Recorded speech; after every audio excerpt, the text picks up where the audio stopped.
제가 과거에 그 음대를 다닐 때 음대생들이 듣는 필수 과목이 몇 가지가 있는데 그 중에 하나가 합창 수업입니다.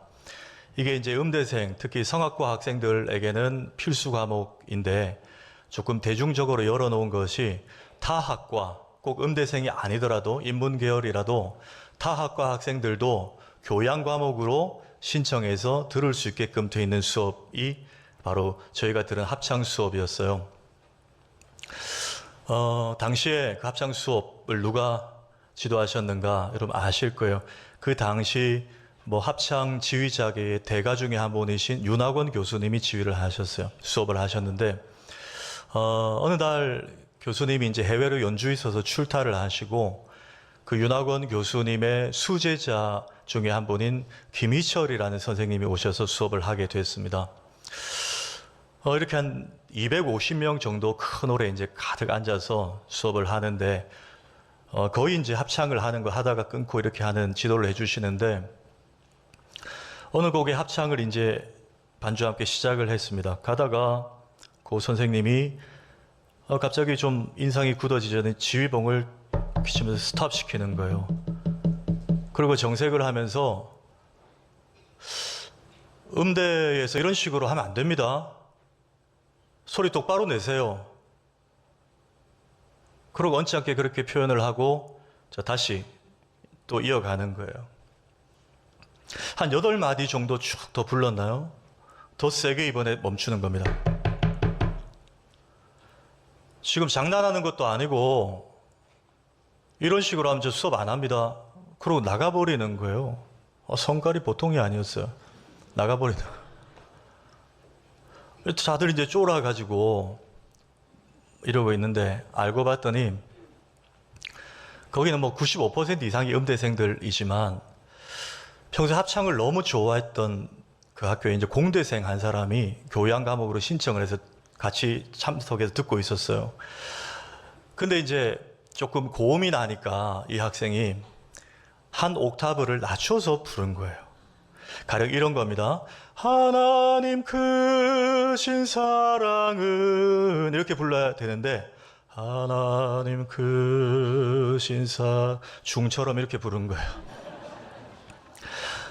그런데 그 250명이 합창을 하는데요. 그 김희철 선생님이 그 한 사람 소리가 딱 들린 거예요. 저희는 전혀 몰랐거든요.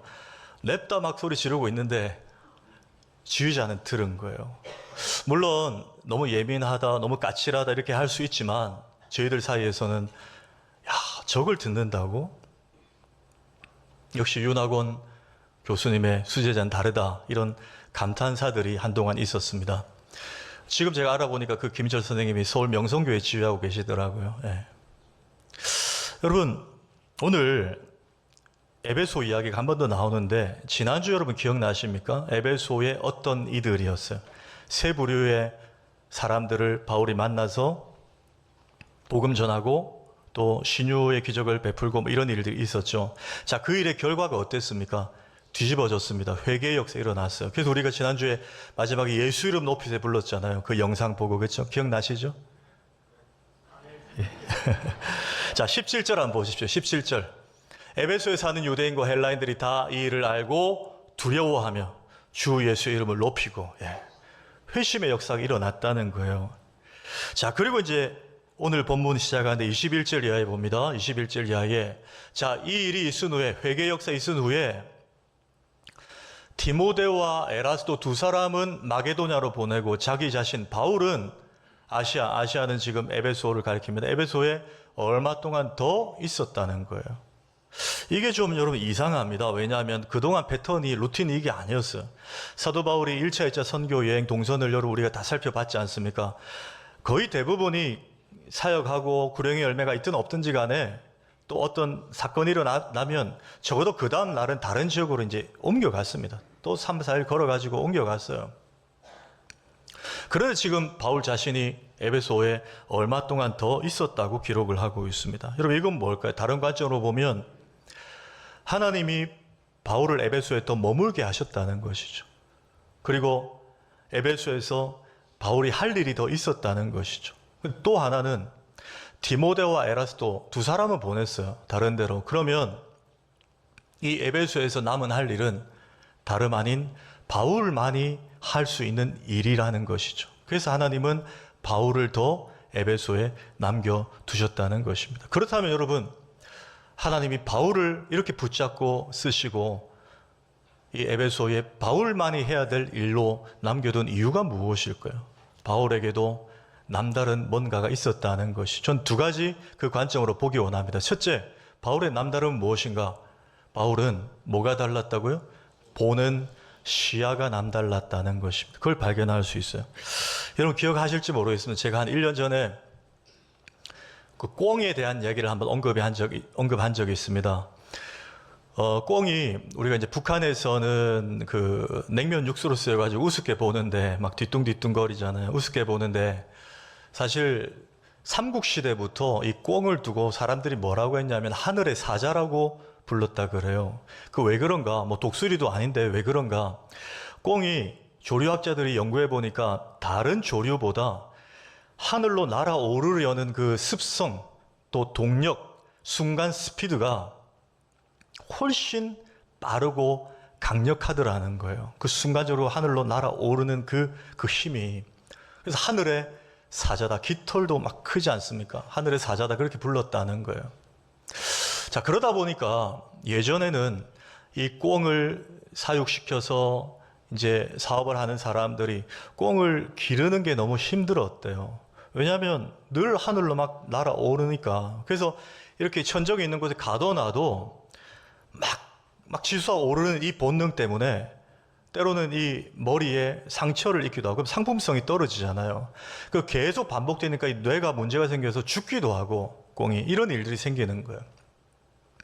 장사하는 분들에게는 이게 손실이잖아요. 그러다가 이분들이 착안해낸 게 바로 이겁니다. 한번 띄워보십시오. 네. 선캡이에요. 제가 그때 한번 언급했죠. 사진을 제가 찾았어요. 꽁 전용 선캡을 이렇게 씌우는 거예요. 눈을 가리는 것이죠. 하늘을 못 보게 하는 거예요.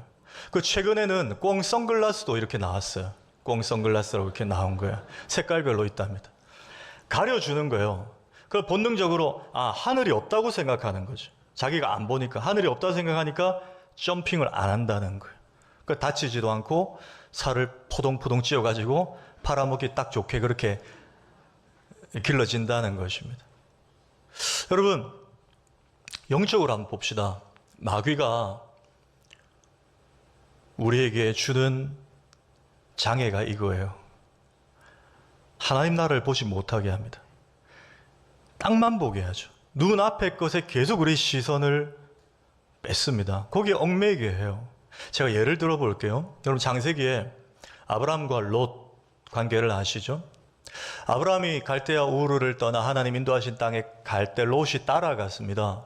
아브라함을 따라가다 보니까 아브라함이 얻게 되는 부도 롯도 축적을 하게 됐어요. 옆에서 같이 부자가 된 거예요. 종도 많이 생기고 가축들도 많이 생겼습니다. 그러다 보니까 아브라함과 롯이 한 동네에 사니까 아브라함의 종들과 롯의 종들이 계속 갈등이 생기고 충돌을 해야, 그렇죠? 뭐 우물 문제도 계속 문제가 발생하는 거예요. 그래서 아브라함이 분가를 제안합니다. 그러면 선택권을 먼저 주죠. 너가 먼저 땅을 골라서 가라. 네 식솔들 가축들 데려가라. 그럼 내가 다른 데 가서 진을 치겠다고 얘기를 해요. 그때 롯이 어떻게 하는가? 창세기 13장 10절 한번 보십시오. 예, 롯이 눈을 들어 요단 지역을 바라본 즉 소알까지 온 땅에 물이 넉넉하니 여호와께서 소돔과 고모라를 멸하시기 전이었으므로 여호와의 동산 같고 애굽 땅과 같았더라. 자, 롯도 바라봤습니다. 땅을 바라봤어요. 그런데 롯의 시야는 어디에 갇혀져 있었습니까? 땅에 있었어요. 그렇죠? 온 땅에 물이 넉넉하니 마지막에도 애굽 땅과 같았더라. 왜? 롯의 관심사는 지금 자신의 가축과 뭐 이런 것들이 잘 길러지려면 물이 있어야 되고 농사 짓고 살려면 애굽 땅처럼 기름진 땅이어야 되거든요. 그러니까 롯의 관심은 늘 현실의 문제였어요. 그렇죠? 근데 아브라함은 어땠는가? 14절 이하에 보십시오. 자, 여호와께서 아브라함에게 이르시되 너는 눈을 들어 너 있는 곳에서 북쪽과 남쪽 그리고 동쪽과 서쪽을 바라보라. 보이는 땅을 내가 너와 내 자손에게 주리니 영원히 이르리라. 아브라함도 땅을 봤습니다. 그런데 뭐가 차이가 나죠? 자신의 당대에 살 땅만 바라본 게 아니에요. 너와 내 자손에게 주리니 영원히 이르리라. 아브라함의 시야는 더 멀리 바라봤다는 거예요. 다음 세대까지 바라봤다는 것입니다. 그런데 롯과 아브라함의 이 시야가 이렇게 차이 나는 이유가 어디에 있을까요? 두 구절을 함께 한번 보십시오. 자, 이에 롯이 눈을 들어 요단 지역을 바라본즉 그랬어요. 롯의 시야는 롯이 눈을 들어 바라봤습니다. 능동적으로 바라본 거예요.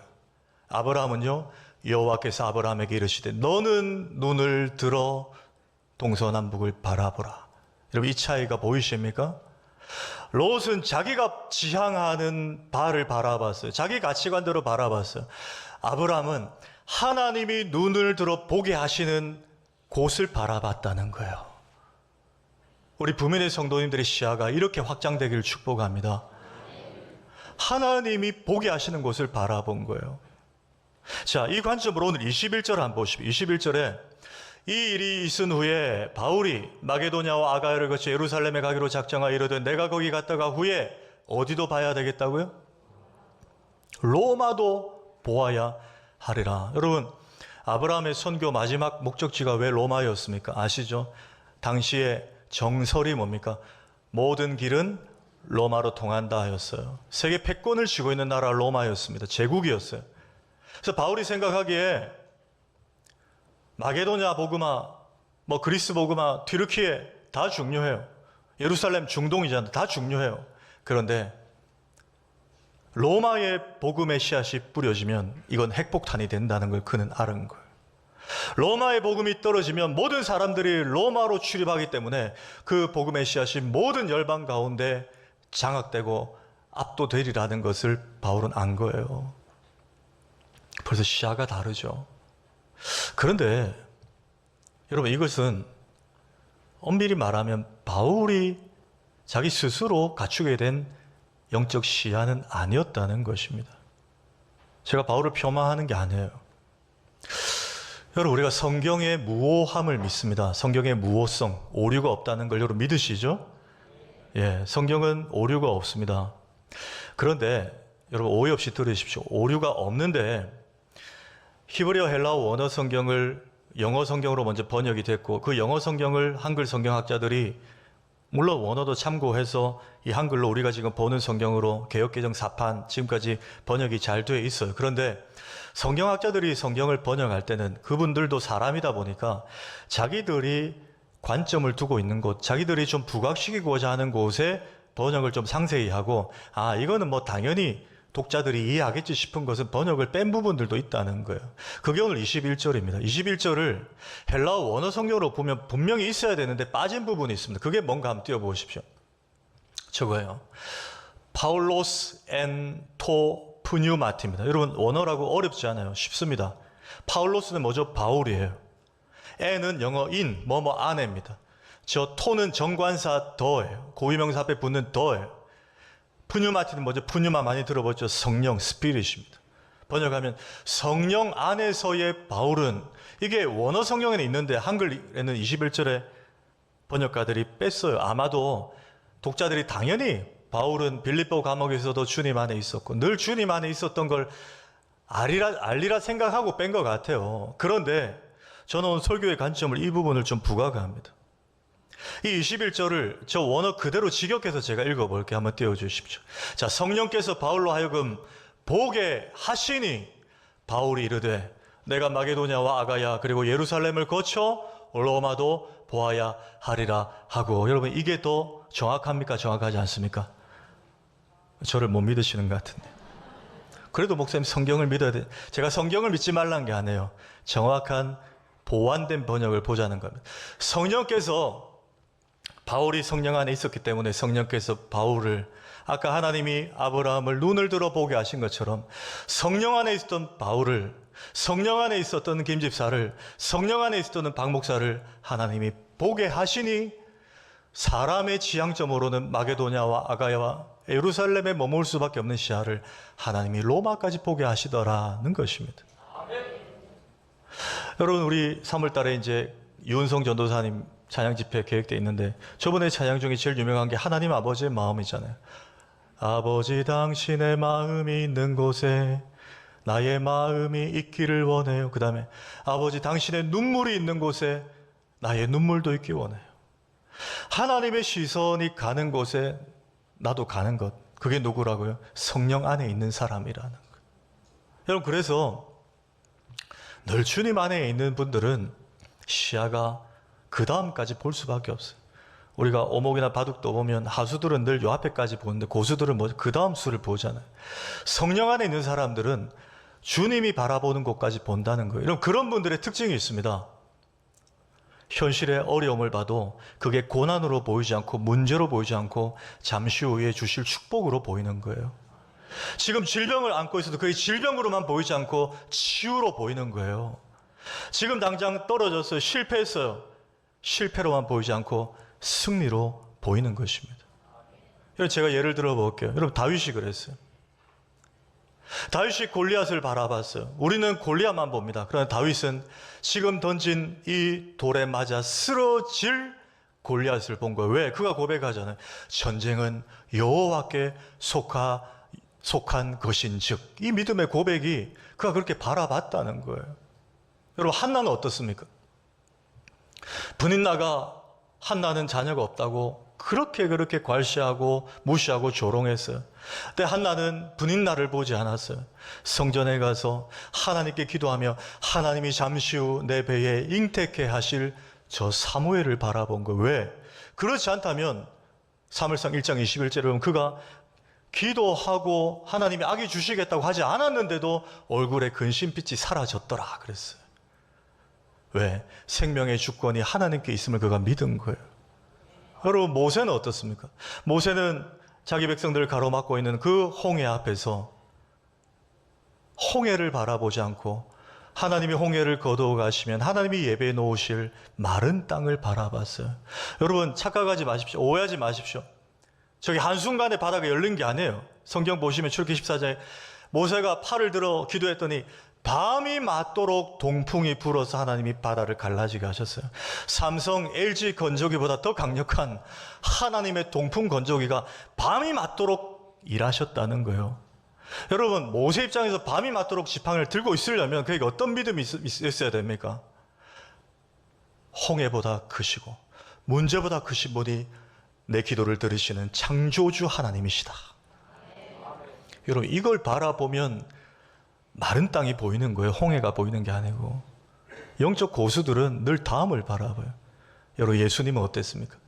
예수님은 야이로 회장당 야이로의 딸 12살짜리 예수님이 혈루증 여인 고치다가 좀 늦게 도착했어요. 애가 죽어 있었어요. 사람들이 막 아이고 이미 죽었네 막 비웃었어요. 그때 예수님 뭐라 하셨죠? 잔다 하셨어요. 왜요? 예수님은 저 죽은 듯 보이는 소녀를 보며 부활을 보셨거든요. 예수님은 저 안에 있는 생명을 보셨거든요. 여러분, 우리 시야가 이렇게 뜨이기를 축복합니다. 이게 여러분 주님 안에 있는 분들이에요. 주님 안에 있으면 문제나 고난이 다 주님 주실 축복으로 보이는 거예요. 저는 뭐 자주는 아닌데 아마 우리 성도님들 가운데 공항을 한두 번 이상 가보셨을 거예요. 저도 우리 교회 와서 뭐 선교 간다고 공항을 이렇게 이제 좀 자주 가본 편인데 공항에 가면 좀 특징적인 면이 있어요. 막 그렇게 이제 공항 가면 늘 내가 가고 싶은 뭐 국내선 아니면 해외면 늘 아침 일찍 막 준비해서 오거나 아니면 동남아 같은 건 밤 비행기이기 때문에 막 밤에 막 오고 막 이러거든요. 그런데도 공항에 있는 사람들 이렇게 보면 대체로 다 표정이 밝아요. 여러분, 그렇지 않던가요? 수속하는 게 사실 귀찮아요. 줄도 많고 한참 기다려야 됩니다. 그런데도 막 밝아요. 왜 그런지 아세요? 설렘이 있거든요. 왜 설렘이 있죠? 이미 그분들은 몸은 김해공항, 인천공항에 있지만 마음은 제주도에, 마음은 하와이에, 마음은 발리에, 마음은 스페인에 막 가 있는 거예요. 여러분, 이게 우리의 시야가 로마까지 바라봐야 되는 이유예요. 우린 자칫하면 아가야, 마게도냐, 예루살렘, 그래 소아시아, 유럽, 중동 이 정도면 복음 전하면 되지 뭐 내가 어떻게 로마까지. 여러분, 하나님의 사람은 꿈이 다릅니다. 하나님의 사람은 비전이 달라요. 그릇이 달라요. 여러분, 하나님의 사람의 그릇을 품으시길 축복합니다. 특별히 우리 대학생들, 청년들도 마찬가지. 마귀는 늘 우리에게 성캡을 씌웁니다. 우리 앞에 있는 걸 보고 지금 가정 형편, 지금 내 직장, 지금 내 상황, 여기에 계속 매몰시켜요. 그러나 하나님의 사람은 지금을 보지 않습니다. 로마까지 봐요. 멀리 봐요. 하나님이 이끄시는 곳으로 봅니다. 기대하게 만듭니다. 설레게 만듭니다. 그러면 그 문제가, 그 시험이 나를 애워싸도 나는 로마를 보는 거예요. 하나님이 해결하실 그날을 바라보는 거예요. 이 시야를 장착하시길 주의 이름으로 축복합니다. 우리 성도님들 가운데 어떤 문제가 애워싸 있어도 이런 찬양 있잖아요. 고난의 뒤편에 있는 주님이 주실 축복 미리 보면서 감사하세요. 이 눈이 뜨이시기를 주의 이름으로 축복합니다. 바울의 남다른 시야가 이겼어요. 한 걸음 더 나아가서 한 가지만 더 봅니다. 바울은 영향력이 남달랐다는 거예요. 남다른 영향력이 있었다는 것입니다. 우리 박사무 원로 목사님도 그 신학교 시절에 그런 말씀을 하셨어요. 목사님이 신학교 시절에 그 당대의 선배 목사님들 중에 가장 설교 잘한다는 목사님이 서울소망교회, 지금은 원로시죠. 서울소망교회 곽선희 목사님, 그 당시에는 최고의 설교가 중에 한 분이셨죠. 그 목사님도, 박사모 목사님도 그분의 설교 테이프를 구해서 공부하고 많이 이렇게 배웠다는 말씀을 하셨어요. 그만큼 그 당대의 최고의 설교가 중에 한 분이 곽선희 목사님이십니다. 곽선희 목사님의 고린도 전후서 강해 집에 있는데 거기에 제목이 은혜의 복음이에요. 그 책에 보면 곽 목사님이 20대 후반에 미국에 유학을 갔습니다. 갔는데 지금부터 수십 년 전이죠. 주중에는 공부를 하고 주말에는 한 한인 교회에 파타임으로 전도사 사역을 겸했습니다. 한인 교회, 그 동포 교회들은 뭐 지금도 그렇겠지만 정이 그렇게 많다고요. 그래서 한국에서 청년이 오거나 누가 오면 반찬도 주고 또 필요한 정보들도 공유하고 그렇게 좀 끈끈함이 그들에게 있다고 합니다. 그 한인 교회의 한 성도님 가정에서 이 20대 후반에 이 젊은 전도사님을 보고 마음이 쓰여가지고 참 얼마나 고생이 되겠나. 그래서 한국 음식을 좀 해서 대접을 해야 되겠다. 주말에 이제 자기 집에 초대를 했어요. 초대를 했는데 당시에 뭐 스마트폰, 티맵, 내비게이션 이런 게 제대로 없잖아요. 그래서 메모지에다가 그 성도님 주소를 적어가지고 곽선희 전도사님에게 준 거예요. 저도 그 메모지를 보고 주말에 이제 찾아갔어요. 찾아가는데 미국의 길이 뭐 그분이 간지 얼마 안 되고 도저히 못 찾겠는 거예요. 뭐 몇 번 스트리트 들어갔는데 못 찾고 일로 가도 못 찾고 절로 가도 못 찾고 그러다가 어느 빌리지에 이렇게 진입을 했는데 묘한 냄새가, 익숙한 냄새가 나는 거예요. 들리십니까? ASMR입니다. 예. 이러다가 보니까 이게 동원 참치 넣고 끓인 김치찌개예요. 사조 아닙니다. 동원입니다. 예. 그거 넣고 김치찌개 냄새가 이게 스물스물 나는 거예요. 그래서 자기도 모르고 혹시 이 집인가 싶어서 따라갔는데 그 집이었대요. 예. 그 김치찌개 냄새, 여러분 김치찌개 좋아하시죠? 그 냄새가 막 주변을 그냥 장악을 한 거예요. 진동을 한 거예요. 예. 여러분 오늘 23절에 그 비슷한 의미의 단어가 나오는데 한번 보십시오. 그때쯤 되어 이 도로 말미암아 적지 않은 소동이 있었으니, 그래서 여러분 이 도는 뭐죠? 바울이 전한 복음이에요. 바울의 설교입니다. 바울의 가르침이에요. 바울이 에베소에서 가르친 설교 때문에 적지 않은 큰 소동이 났다는 거예요. 이 소동이 헬라 타라코스인데 그대로 지금 막대기로 막 휘젓는 거예요. 이 물에 막대기를 넣어가지고 막 휘저으면 여러분 여기 막 파도가 요동이 치잖아요. 막 냄새로 치면 진동을 했다는 거예요. 바울의 복음의 향기가. 예. 여러분 당시 배경을 좀 알아야 되는데 이 당시에는 에베소 가장 유명한 우상이자 신은 아데미라는 여신이어서 사진 한번 볼까요? 예. 저 아데미 여신의 조각상이에요. 저 신을 보시면 저 가슴에 유방이 24개가 달려 있어요. 왜? 풍요와 다산의 상징성을 가진 신이에요. 그러니까 이들의 믿음이 어떻다는 거죠? 아데미 여신이 하늘에서 비를 내리고 태양을 쬐어줘야 곡식이 자라고, 또 아데미 여신이 임신하게 해줘야 우리에게 생명이 잉태될 수 있다. 그들은 그렇게 믿고 맹신했다는 거예요. 그게 풍요와 생명의 다산의 상징인 아데미 신이었어요. 저 여신의 조각상들 그리고 신전들이 우리 버스 정류장보다 더 많이 깔려 있어요. 제 자료를 보니까 온 곳곳에 그냥. 여러분 저기 그곳에 사시는 분 죄송합니다. 남부민동 위에 충무동 쪽에 가면 지금도 무슨 뭐 부적 같은 거 깃발 달려 있잖아요. 뭐 아기 동자 막 한번 지나가면 머리가 아파요. 맞죠? 에베소가 그랬다는 거예요. 온 곳곳에. 근데 여러분 요즘도 그렇지만 관광지 같은 데 가시면 그 관광지 핫스팟 바로 옆에 늘 어떤 가게가 있죠? 기념품 가게가 있어요. 그 관광지와 연관된 굿즈, 제품, 상품들을 만들어 놔요. 근데 저 당시에 저 아데미 우상을 요 작은 거부터 해가지고 그걸 파는 가게들이 질비했어요. 자, 그 가게, 기념품 가게 상인연합회 회장이 오늘 본문에 데메드리오라는 사람이에요. 그 데메드리오가 같은 동종업계 사람들을 막 충동하고 선동질 해가지고 막 항의합니다. 25절 이하에 볼까요? 25절 이하에 그가 데메드리오가 그 직공들과 그러한 영업하는 자들을 모아 이르되 여러분도 알거니와 우리의 풍족한 생활이 우리가 이렇게 잘 먹고 잘 사는 게 이 생업 때문에 있었는데 우상 만들어 파는 거예요. 그런데 이 바울이 여기 와서 수많은 사람을 권유하여 말하되 여러분 사람의 손으로 만든 것들은 신이 아니라 오직 신은 창조주 하나님밖에 없습니다. 아멘이세요? 이렇게 막 설교를 냅다 계속한 거예요. 그랬더니 이 사람들 가게가 장사가 안 되는 거예요. 그래서 우리의 영업이 천하여질 위험에 지금 놓였습니다. 저 바울 저거 잡아 죽여야 된다고 지금 선동하고 있는 거예요. 마치 이런 겁니다. 제가 비유를 들어볼게요. 제가 설교를 하면서 여러분 가령 예를 드는 거예요. 여러분 부문계 성도님들 이제 주일에 교회 주변에 커피숍 좀 그만 가세요. 어떤 분들 표정이 그런 카페를 만들어 주든가 이런 표정이시네. 예를 드는 거예요. 그만 좀 가세요. 여러분들이 주일마다 주변 곳곳에 카페 가니까 이 카페 사장들이 일요일마다 영락교회, 부민교회, 항서교회 교인들이 오니까 야 일요일이 제일 매출이 좋다. 문 닫을 생각을 하겠습니까? 안 하겠습니까? 안 하죠. 그럼 우리가 조금 더 멀리 봅시다. 그러면 우리는 예수 믿고 천국 가지만 그분들은 때로는 좀 어려움도 있고 뭔가 계기가 있어야 하나님을 찾고 교회에 나올 기회가 생길 거 아닙니까?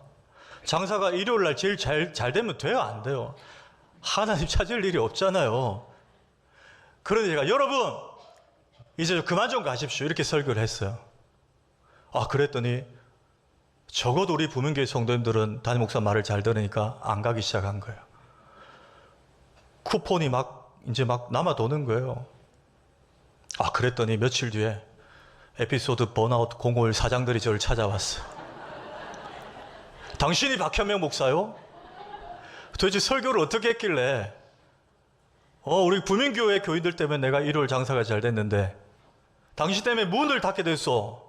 이렇게 했다는 거예요. 여러분 이해되시죠? 데메드리오가 지금 그렇게 항의하는 겁니다. 근데 여러분 우리가 웃고 넘어가지만 하나 짚어야 될 게 있어요. 이 말은 바울이 전한 설교, 바울이 전한 도, 바울이 전한 복음이 에베소에 영향을 끼쳤다는 겁니까? 안 끼쳤다는 겁니까? 끼쳤다는 거예요. 이게 중요해요. 그러니 문을 닫은 거예요. 우상 파는 가게들이. 제가 2주 전에 금요철화 때 민수기 3장, 요즘 민수기 시리즈 하잖아요. 민수기 3장 설교하면서 아론의 아들 나답과 아비우가 하나님이 정하신 불로 제사하지 않고 다른 불로 했다가 즉사한 얘기를 말씀을 드렸어요. 한번 볼까요? 민수기 3장 4절에 나답과 아비우는 민수기 3장 4절 띄워주십시오. 나답과 아비우는 시내 광야에서 여호와 앞에 다른 불을 들이다가 여호와 앞에서 죽어 그랬어요. 제가 이 본문 말씀드리면서 그때도 말씀드렸어요. 적용하면 세상은 기독교 보고 독선적이라고 말한다는 거예요. 왜 그 불밖에 안 되냐? 왜 예수 믿어야 구원받냐? 기독교 너무 독선적이다. 너무 아집이 강하다. 왜 포용성이 없냐는 거예요. 그런데 여러분 저게 진리지 않습니까? 구원은 하나님이 정한 거잖아요. 다른 불로는 안 된대요. 예수 그리스도 외에는 구원이 없답니다, 여러분. 다른 이로서는 구원을 얻을 수 없나니 천하 사람 중에 구원 얻을 만한 이름을 우리에게 주신 일이 없습니다. 우리가 다른 거는 다 양보해도 그건 양보가 안 돼요. 그러니 세상이 우리에게 독선적이라고, 너무 기독교는 자기들만 안다고, 우리가 인격이 그러면 안 되지만 진리는 양보할 수 없잖아요. 그런 얘기를 듣는 거예요. 여러분, 그런데 그런 얘기를 듣는다고 해서 우리가 진리도 무장해제하면 안 돼요. 그런 얘기를 듣는다고 예수님이 예언하셨어요. 자, 요한복음 15장 보십시오. 15장 19절에 너희는 세상에 속한 자가 아니요 도리어 내가 너희를 세상에서 택하였기 때문에 세상이 너희를 사랑한다고요? 미워하느니라. 주님이 말씀하셨어요. 응당 당연히 너희가 예수 믿고 하나님 자녀 되고 이 땅에 매여서 이 땅만 보지 않고 하나님 나라를 보며 살아가는 너희들은 그 일 때문에 세상이 너희를 미워할 거야. 독선적이라고 비난할 거야. 세상이 너희를 불편해할 거야. 세상이 너희를 신경 쓰여 할 거야. 여러분, 코로나 때 세상이 우리를 얼마나 신경을 쓰는지 기독교에게 프레임을 많이 씌웠잖아요. 너무 과한 교회에다가 프레임을 씌우고 그랬잖아요. 신경 써야 한다는 거예요. 근데 여러분, 우리 신경 쓰여 합니까? 여러분, 일터에서 불신자들이 가시가 손에 하나 박혀도 여러분 얼마나 신경 씁니까? 여러분이 진리라는 측면에서, 복음을 지켜낸다는, 신앙을 지켜낸다는 측면에서 여러분 주변에 여러분 때문에 신경 써야 합니까? 여러분, 그러면 여러분들은 지금 잘하고 계신 거예요. 반면에, 야, 쟤는 교회 다녀도 되게 개방적이야. 쟤는 되게 열려있더라. 쟤는 주일에 교회 안 가도 된대. 쟤는 동성애는 인권이라고 하더라. 쟤는 말이 통해. 여러분, 그건 지금 잘못 가고 있는 거예요. 세상이 우리가 지키는 수호하는 진리 때문에 우리를 미워해야 정상이라는 거예요. 신경 써야 해야 됩니다. 그게 뭐라고요? 영향력이에요. 그게 영향력이에요. 말씀을 정리합니다. 예전에 제가 있던 사역지에 잊지 못할 한 장로님 한 분이 계세요. 그 장로님, 그 교회에 있었던 일화가 하나 있습니다. 어느 날 주일 그 교회 휴게실에서 어느 남자 집사님들이 335 모여서 담소를 나누고 있더래요. 그 장로님도 합류하려고 커피를 하나 들고 자연스레 가서 그 자리에 앉았답니다. 앉으니까 그 한 집사님이, 대화를 주도하던 집사님이, 아, 장로님, 지금 우리끼리 하는 얘기는 절대 새 나가면 안 됩니다. 뭐 물도 아니고 새 나가면 안 된다더래요. 딱 우리끼리만 알고 있어야 됩니다. 단도리를 하더라는 거예요. 그 장로도 일단 예, 무슨 얘기인데요? 그랬더니 그때부터 이제 이야기를 늘어놓는데, 아무개 권사가 어떻고, 아무개 장로가 어떻고, 아무개 집사가 어떻고, 아무개 목사가 어떻고, 아무 영양가 없는 얘기들, 뭐 팩트인지도 확인도 안 된 얘기들 막 늘어놓더래요. 도저히 못 듣겠어가지고 그 장로님이 탁 일어났답니다. 어이 집사님들, 여기 우리가 조금 전에 예배 드렸던 주의 전 아닙니까? 두세 사람이 내 이름으로 모여도 주님이 나도 그들 중에 있다 했는데, 집사님들, 세상에 우리끼리만 아는 얘기는 없습니다. 교회에서 이러면 안 되는 거 아닙니까? 그것도 믿는 사람들이. 딱 그러고 자리를 박차고 나갔대요. 그 일이 그 동석에 있던 사람들 사이에서 이제 소문이 퍼져난 거예요. 저도 들었어요. 그때부터 그 교회 그 장로님이 여기 지나가면 막 얘기하고 있다가 동작 그만. 야. 근데 저는 그 장로님이 되게 멋졌어요. 여러분, 이 말 이해되십니까? 여러분, 이게 어떤 경우에 어떤 모양으로 보면 선한 영향력일 수 있다는 거예요. 저는 우리 부민교회 성도님들이 머무는 공간이 이렇게 되기를 축복합니다. 여러분들이 밟는 땅이 선한 영향력이 가득하기를 축복합니다. 그게 여러분 예수 믿는 거 아닌가요? 내 안에 복음이 있다면서요. 근데 김치찌개보다도 강력하지 않은 복음입니까? 그 주변을 장악하는 복음인 줄 믿습니다. 나 때문에 주변이 소생케 되는 거예요. 나 때문에 하나님의 영광이 드러나는 거예요. 한번 따라 합시다. 한 사람의 제대로 된 그리스도인의 그 영향력은 생각보다 강합니다. 여러분 믿으십니까? 우리가 잘나서가 아니에요. 내 안에 복음의 능력이 있기 때문에, 내 안에 이 도가 있기 때문에 어딜 가든지 타라코스의 변혁이 일어나는 거예요. 여러분, 이 놀라운 복음의 능력을 살아내는 우리 모두가 되기를 주의 이름으로 축원합니다.